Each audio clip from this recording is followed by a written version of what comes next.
बच्चों, आज की कहानी का अनवान है खुद एतमादी का राजा। एक बार का जिक्र है।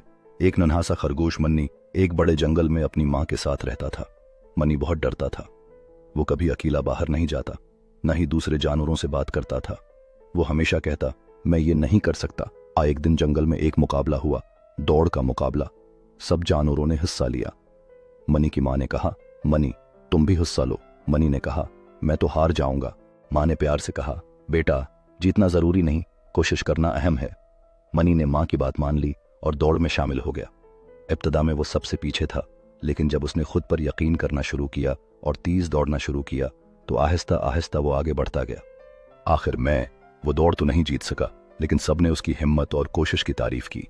मनी खुश था क्योंकि उसने अपना खौफ शिकस्त दे दिया था। आज कहानी से हमें यह सबक मिला कि खुद आत्मादी और कोशिश इंसान को कामयाब बनाते हैं। बच्चों को चाहिए कि वो खुद पर यकीन करें और हारने से न घबराएं।